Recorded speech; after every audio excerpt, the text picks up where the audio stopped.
dobra sta prijatelja. Sneženi mož. Na mrzlo zimsko jutro je polž Bobby veselo potrkal na Pikina vrata. Pridi se sankat z mano. Pika si je hitro oblekla svoj zimski plašč, svojo kapo, šal in rokavice in pripravljena sta bila za sankanje. Pika Polonica se je usedla na sanke in mali polž jih je močno povlekel. Kmalu je nehalo snežiti. Bobby in Pika sta uživala v zimskem soncu. Sankala sta se po majhnih hribčkih in strmih pobočjih.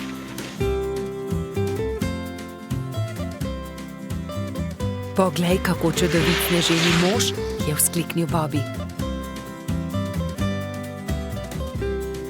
Oh, sanka mi bova trčila ravno van, je zaskrbljeno rekla Pika, vendar je bilo že prepozno.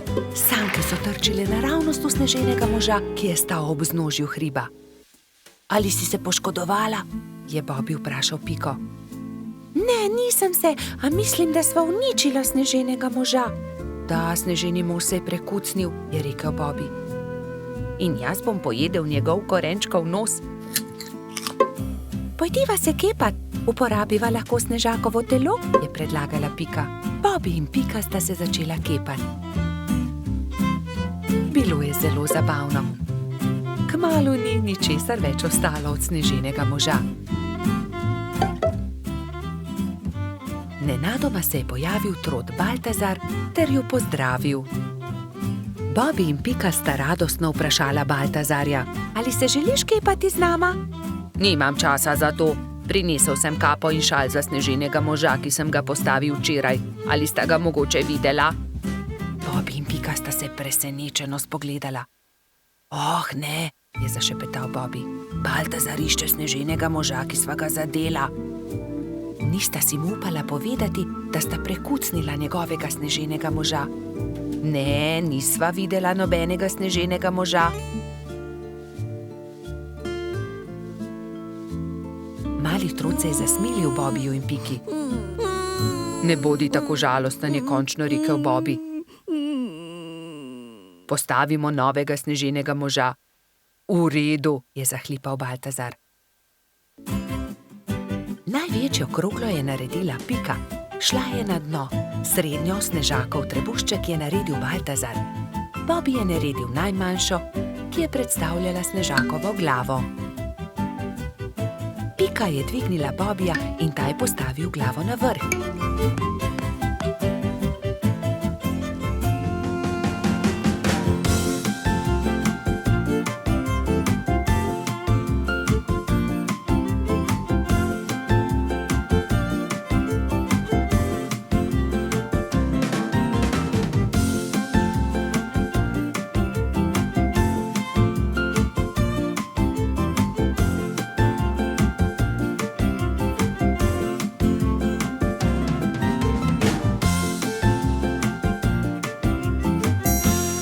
Sneženi mož končan je Baltazar lahko končno ovil barvasti šal okoli njegovega vratu. Bobby je visoko skočil ter postavil rdeč klobuk na snežakovo glavo. Res je čudovit, je navdušeno pripomnil Baltazar. Baltazar, resnica je takšna, je Bobby začel razlagati slabo vestjo, da sva uničila tvojega sneženega moža. Sankami sva se zaletela naravnost van, bila je nesreča, ali si jezen na naju? Kaj, vidva sta bila, je bil presenečen Baltazar, a je nato kmalu odpustil svojima prijateljema. Ta sneženi mož je videti precej bolje kot prejšnji, je razglasil. Pridite, sankajmo se po hribu skupaj. Trije prijatelji so se pozno v noč sankali po strmem pobočju. Bili so zelo previdni s tem novim sneženim možem.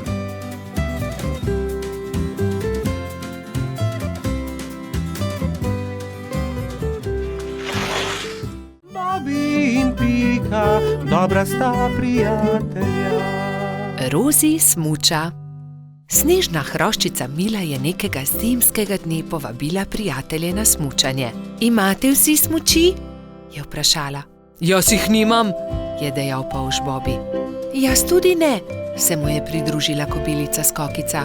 Tudi jaz jih nimam, je dodala metuljčica Rozi.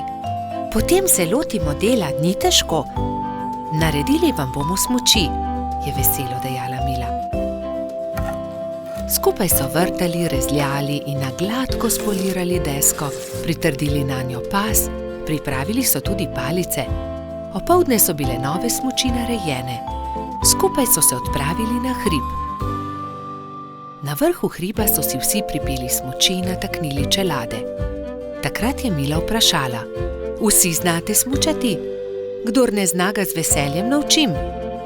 Vsi so prikimali, le Rozi se je tresla. Metuljčica ni znala smučati, vendar si tega ni upala povedati. Gotovo ni zelo težko, navadila se bom, si je mislila pri sebi. Le majhnemu zelenemu črvu je prišepnila resnico. Prvi je krenil Bobby. Hopla, drvimo! Je vzkliknil veselo, medtem ko se je spuščal po strmem pobočju. Za Bobbyjem se je spustila Pika, nato Baltazar in še drugi. Na koncu se je pridružila tudi Rozi. Vzela je velik zalet in se odrinila. Res se je, vendar se ni znala ustaviti na dnu pobočja. Drsela je naprej na naslednji hrib, nato na naslednjega, dokler ni bila že zelo daleč od drugih. Na koncu je hudo padla in se zaletela v velik kup snega. Drugi so šele pozneje odkrili, da metuljčica manjka. Rozi niti ne zna smučati, je v obupu dejal črv. Ne zna smučati? So šokirano vprašali drugi. Ne, zdaj smuča prvič in zelo se boji, vendar tega ni upala povedati. Joj, bojim se, da se je kaj zgodilo, je jokal črv. Prijateljčki so se ustrašili in jo šli nemudoma iskat. Medtem je doktor Sova našel poškodovano metuljčico. Opazil jo je z višine in priletel k njej. Rozi, kaj se ti je zgodilo? Je vprašal. Nisem se znala ustaviti in sem padla, zelo sem se udarila. Že sem mislila, da se nikoli ne bom ustavila, nočem več smučati. Doktor Sova se je usmilil metuljčice, vzel jo je na hrbet in jo odnesel v svoje gnezdo. Povil ti bom rane, potem pa te odnesel k Mili. Drugi te že gotovo iščejo, je ukrepal doktor Sova. Prijateljčki so povsod iskali metuljčico, vendar je niso našli. Žalostno so se vrnili k Milini hiši.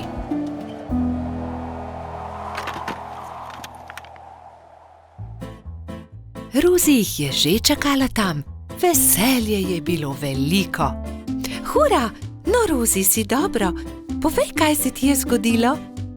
Je vprašala Pika. Rozi je povedala celotno zgodbo. Torej ne zna smučati? Se je čudila Mila. Naučila te bom. Ko se nauči zavijati in zavirati, se bo znala spustiti z vsakega hriba. Hvala, se je smehljala metuljčica.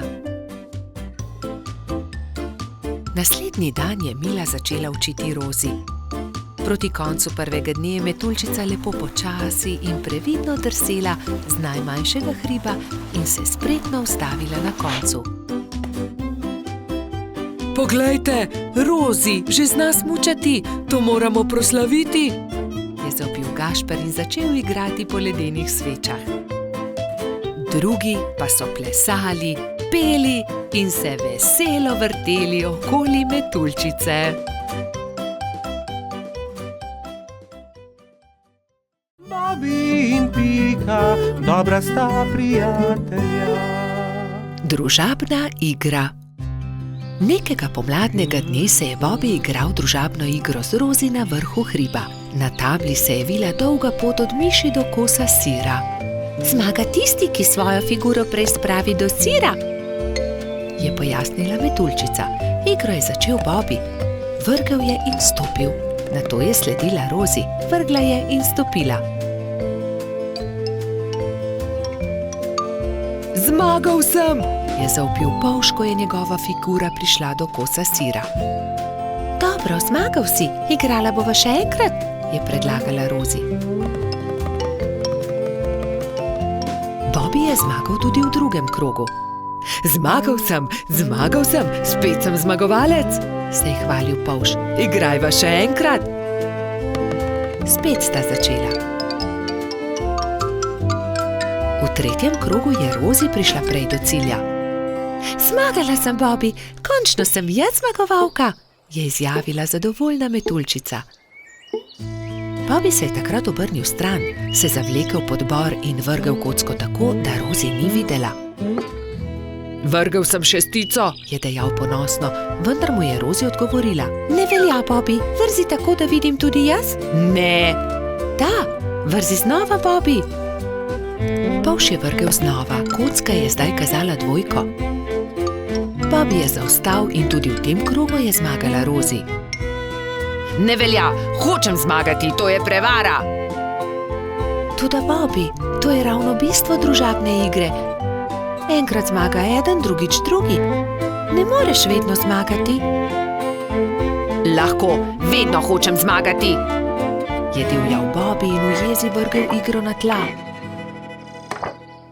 Dobro, potem igraj sam, se je oglasila metuljčica in pustila polža pri stenski sliki.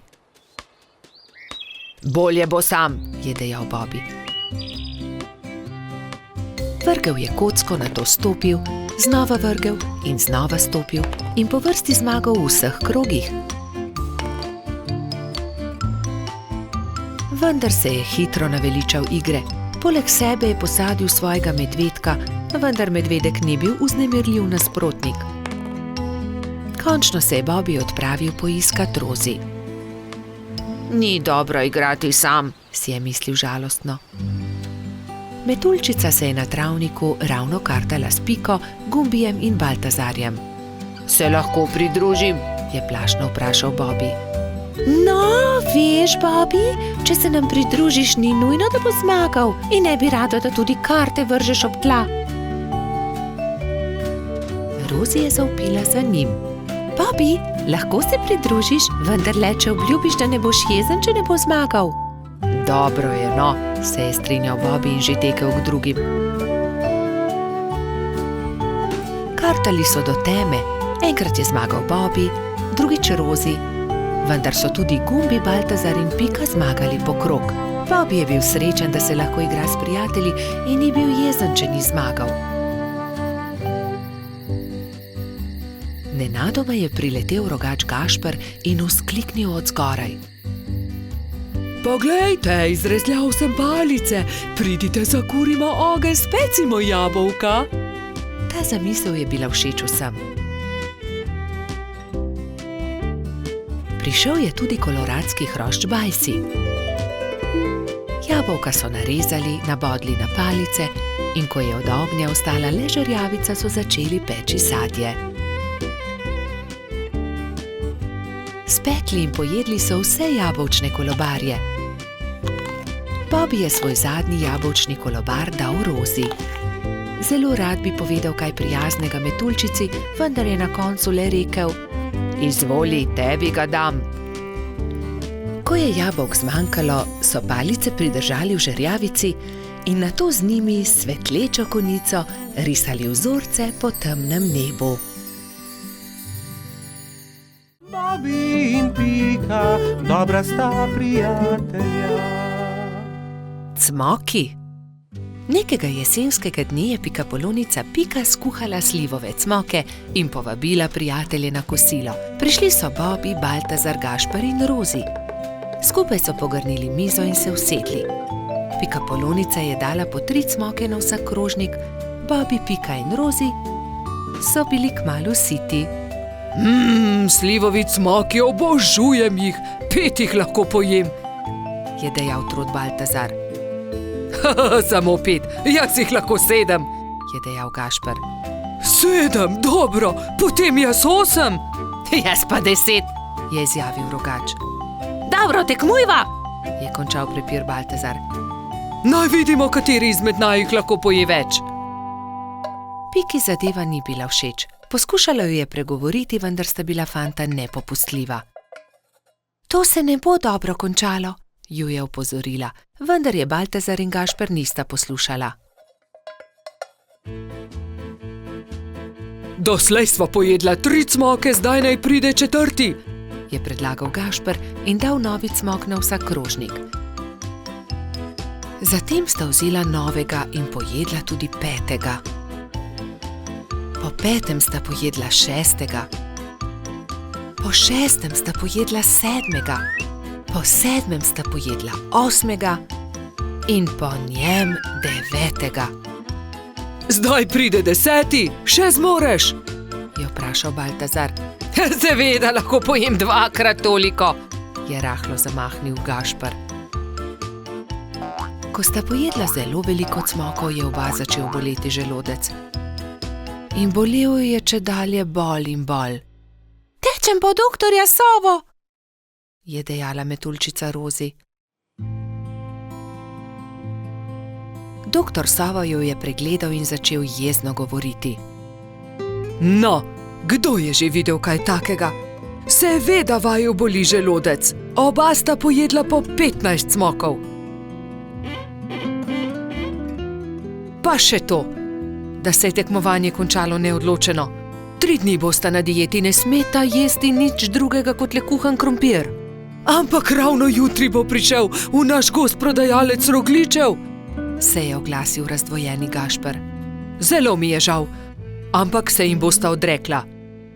Čez 3 dni pridita k meni, da vama bom spet pogledal želodec, je strogo dejal doktor Sova in odšel domov. Naslednji dan je na velik travnik prispel prodajalec dišečih rogljičev. Prebivalci gozda so srečno jedli in izbirali med veliko dobrotami. Cimetovega, prosim, je dejala Pika.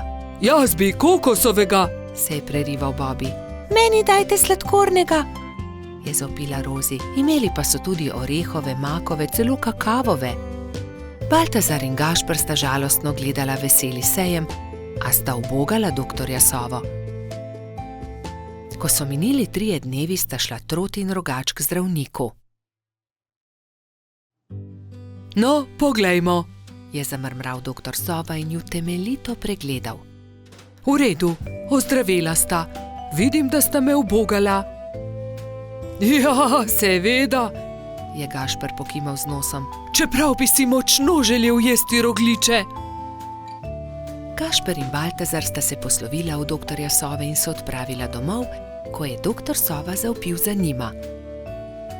Počakajte le minuto, tu je nekaj. Prihranil sem vama 2 rogljiča. Izvolita. No, doktor Sova, tudi ti si šel na travnik? Seveda, kupil sem kolač za svoje sinčke, ta 2 pa sem prihranil za vaju. Lepo sta upoštevala, kar sem vama rekel, zato ne bosta ostala brez dobrot.